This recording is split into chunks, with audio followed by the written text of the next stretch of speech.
Hello student, हमने जो है कल खिलजी वंश के अंतिम शासक मुबारक शाह खिलजी के बारे में पढ़ा था। हमने उसके काल में क्या क्या घटनाएं घटित हुई थी, क्या क्या जो है अभियान किए गए थे, ये सारी चीज़ें हमने पढ़ी थी। क्या उसकी दुर्बलताएं थी जिसकी वजह से खिलजी वंश का पतन हुआ था, ये सब चीज़ें हमने देखी थी। और कैसे जो है आपके खुसरो शाह ने जो है उसका वध कर दिया था। हमने देखा था कि 15 अप्रैल 1320, कब 15 अप्रैल 1320 ईस्वी को खुसरो शाह है उसका वध कर देता है। किसका? मुबारक शाह खिलजी का। मुबारक शाह खिलजी का। देखो, मुबारक शाह खिलजी और खुसरो शाह के बहुत नज़दीकियाँ थी और मुबारक शाह खिलजी उस पर हद से ज़्यादा विश्वास करता था। किस पर? खुसरो शाह पर। लेकिन फिर भी जो है ये शासन सत्ता प्राप्ति के लिए मुबारक शाह की हत्या कर देता है और फिर बाद में हत्या करने के बाद वो जो है सारे सरदारों की मीटिंग रखता है। क्या रखता है? मीटिंग रखता है। सबको इनवाइट करता है कि भाई जो है आप में से कौन कौन मेरी सत्ता स्वीकार करेगा। जिन्होंने उसकी सत्ता स्वीकार की उन्होंने उन सबको अपने पूर्व पदों पर बने रहने दिया, ठीक है, या उनकी पदोन्नति कर दी गई, ठीक है। और जिन लोगों ने उनका साथ देने से मना कर दिया उन सब का उसने वध करवा दिया। उन सब का क्या करवा दिया? वध करवा दिया। किसने करवा दिया? नासुद्दीन खुसरो शाह ने। इसने जो है कई लोगों को जो है उपाधियों से विभूषित किया। अपने लोगों को जो है उसने बड़ी बड़ी उपाधियां दी, जिनमें आपके एक आता रंधोल। कौन था? रंधोल। रंधोल कौन था? रंधोल जो है आपके खुसरो शाह का मामा था। खुसरो का क्या था? खुसरो का मामा था, ठीक है, रंधोल। और इसको कौन सी उपाधि दी जाती है? राय रायन की। राय रायन की उपाधि दी जाती है, ठीक है। अब दूसरा जो है आपके एक था हिसामुद्दीन।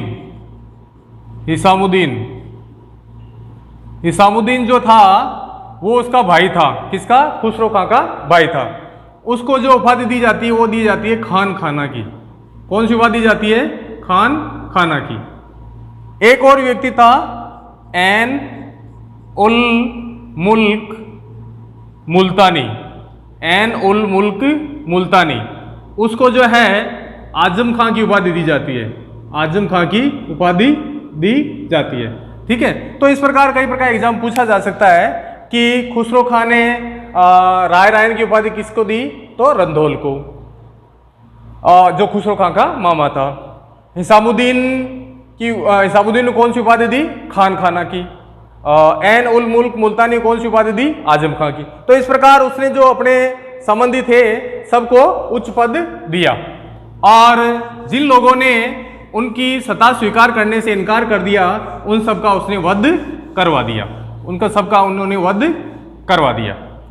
और इसके बारे में कहा जाता है कि इसने सब कुछ एक प्लान के तहत, एक योजना के तहत किया था। किसके तहत किया था? योजना के तहत। एक योजना बना रखी थी उसने।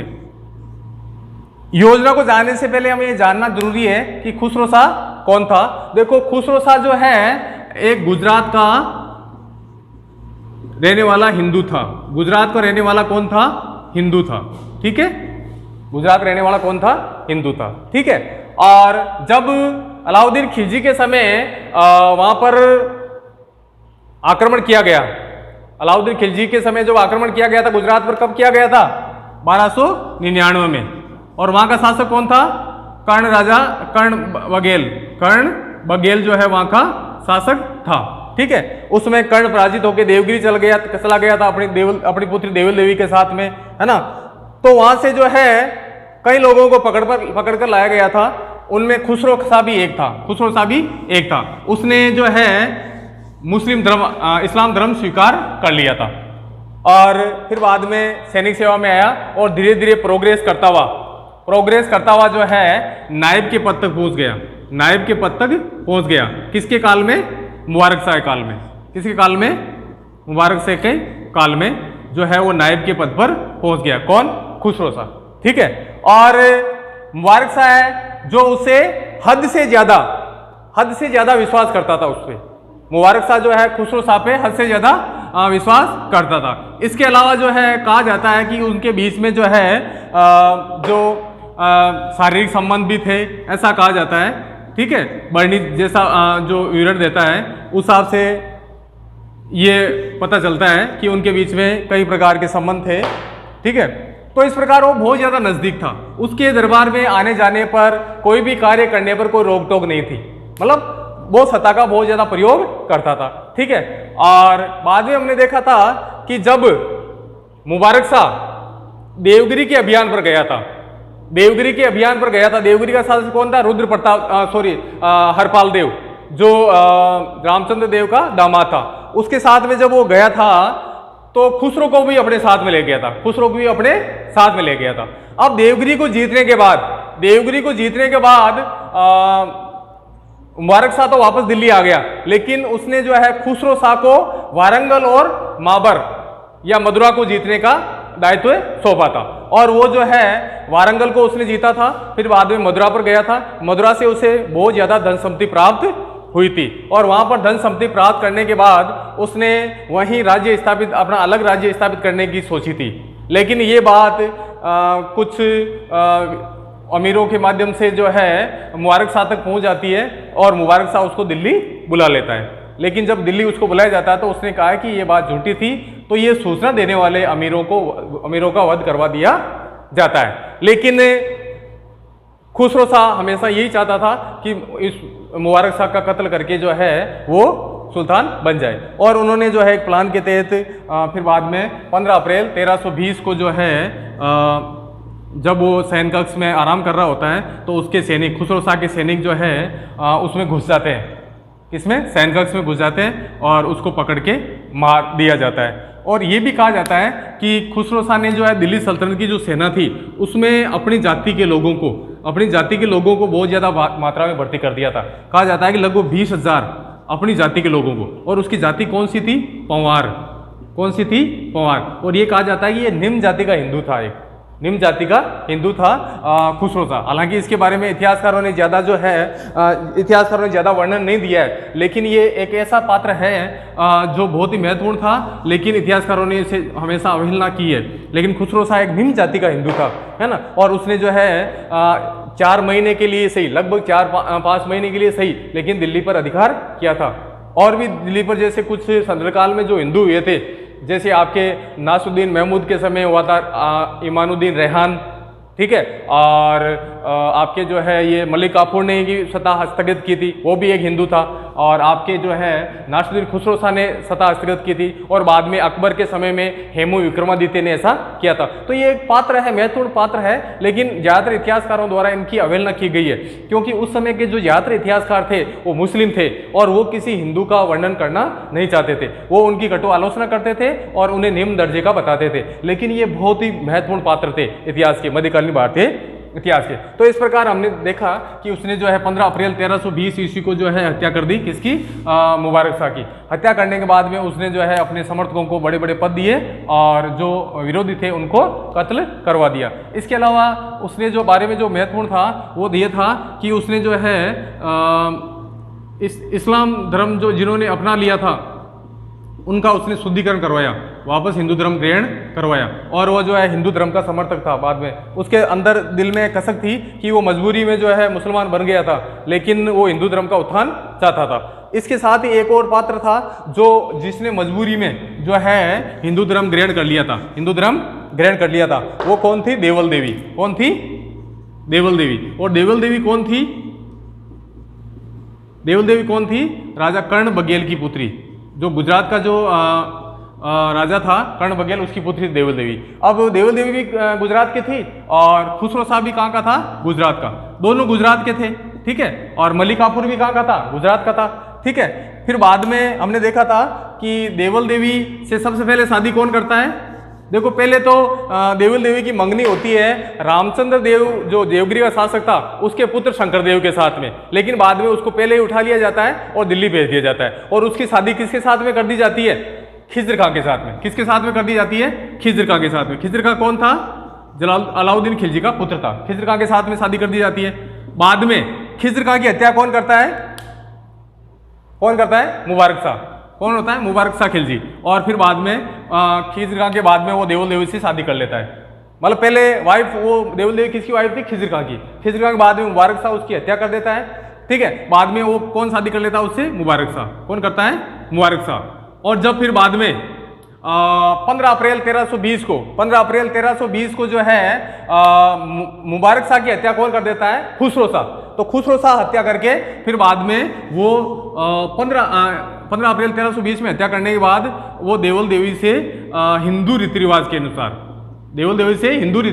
अनुसार विवाह कर लेता है। तो ये देवल देवी का कौन सा विवाह था? तीसरा विवाह था। कौन सा विवाह था? तीसरा विवाह था, ठीक है। लेकिन वो जो है अंत में एक हिंदू जो परिवर्तित ही था, लेकिन उसके साथ में उसकी शादी हो जाती है, ठीक है। तो इस प्रकार उसने एक अच्छे तरीके से शासन की शुरुआत की, सबको संतुष्ट करने का प्रयास किया। कोई भी ज्यादा प्रांतपति उसके विरुद्ध नहीं था, जनता भी उसके विरुद्ध नहीं थी।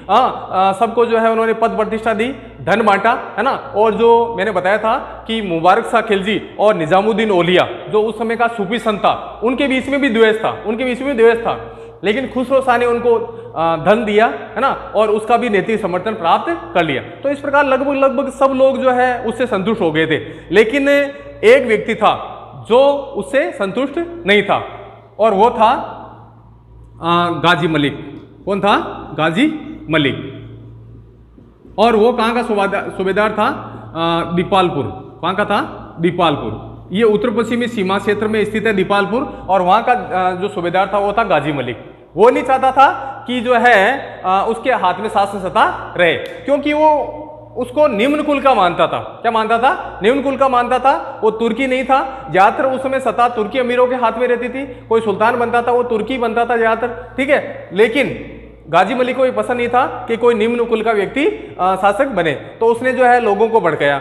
सब जो आपके सिविस्तान, मुल्तान और ये जो समाना, यहाँ के जो गवर्नर थे, उन सबको कहा कि भाई आप आइए और हम सब लोग मिलकर क्या करते हैं, एक विधर्मी जो इस्लाम धर्म का मतलब दुश्मन है, और मतलब जो है हिंदू धर्म का प्रसार कर रहा है, तो उसके खिलाफ हम जो है मोर्चा खोलते हैं। लेकिन सब लोग संतुष्ट थे, उन लोगों ने इनका साथ नहीं दिया। लेकिन फिर बाद में उसने देखा कि ये जो बड़े लोग हैं, सूबेदार जो है उसका साथ नहीं दे रहे हैं। तो उन्होंने क्या किया कि इस क्षेत्र के छोटे जो अधिकारी थे और जो जनता थी उसको भड़काया। उसने कहा कि आप एक हिंदू के अंडर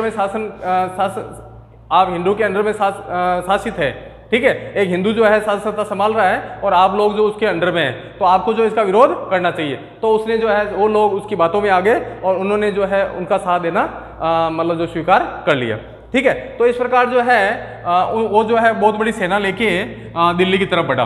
किधर बढ़ा? दिल्ली की तरफ बढ़ा। लेकिन पहले जो है आपके जो समाना का सूबेदार था, जब वो दीपालपुर से बढ़ता है तो समाना बीच में आता है। समाना का जो सूबेदार था यकलाकी, ठीक है। यकलाकी जो था वो पहले उसका विरोध करता है, लेकिन यकलाकी पराजित हो जाता है, ठीक है। फिर बाद में जब वो आगे आता है तो हिसार में जो है आपके उसका सामना करता है आपके हिसामुद्दीन। कौन करता है? हिसामुद्दीन जो इसका भाई था खुसरो शाह का, वो सामना करता है, लेकिन वो भी पराजित होके भाग जाता है। और अंत में जो है वो दिल्ली के पास में आ जाता है, और दिल्ली के पास इंद्रप्रस्थ में जो है खुसरो शाह और गाजी मलिक के बीच में क्या होता है? युद्ध होता है। खुसरो शाह और गाजी मलिक के बीच में युद्ध होता है, और इस युद्ध में जो है 5 सितंबर 1320 को ये युद्ध होता है। 5 सितंबर 1320 को ये युद्ध होता है, और इस युद्ध में जो है खुसरो शाह की पराजय होती है, और वो युद्ध का मैदान छोड़ के भाग रहा होता है। तभी जो है तिलपत नामक स्थान पर इसे पकड़ लिया जाता है। कहाँ पकड़ लिया जाता है? तिलपत नामक स्थान पर पकड़ लिया जाता है, और उसका वैसे ही वध कर दिया जाता है जैसा इसने मुबारक शाह खिलजी का किया था, ठीक है। तो इस प्रकार इसका वध कर दिया जाता है। वध करने के बाद गाजी मलिक कहता है कि भाई कोई है क्या, कोई है क्या जो इसका मतलब खिलजी वंश का जो वंशज है क्या जो इसका स्थान लेगा, है ना। लेकिन उसने कहा कि भाई कोई अमीर हो चाहे उसका वंशज हो, कोई भी जो है आगे आए और इसका स्थान ले। लेकिन उस समय कोई था ही नहीं, सारे के मर गए थे, है ना। उसके जो अलाउद्दीन खिलजी के जो पुत्र थे, खिज्र खां था, मर गया था, हाँ, सादिक खां था, मर गया था, और मुबारक शाह था, मर गया था, शिहाबुद्दीन उमर था, वो मर गया था, मतलब उसका कोई पुत्र जीवित नहीं था। और सारे अमीर जो थे वो भी, मलिक काफूर है, ये जो बड़े बड़े अमीर थे वो लगभग मारे गए थे। तो उन्हें कहा कि कोई नहीं है साहब, आप ही संभालो, है ना। तो फिर बाद में वो क्या करता है, जो अब उनकी सबकी सहमति से आपके हजार सितुन, जो 7 सितंबर को हजार सितुन जो महल बनवाया था आपने अलाउद्दीन खिलजी ने, उसमें प्रवेश करता है, और 8 सितंबर 1320 को जो है वो शासन सत्ता संभालता है। ठीक है, गयासुद्दीन तुगलक के नाम से। किसके नाम से संभालता है? गयासुद्दीन तुगलक के नाम से। तो इस प्रकार एक महत्वपूर्ण वंश का, और उसके बाद में जो खुसरो शाह आया था कुछ टाइम पीरियड के लिए, 4 महीने के लिए, उसका शासन का अंत होता है, और अब एक नए वंश का शुरुआत होती है। उसके बारे में हम कल पढ़ेंगे। धन्यवाद।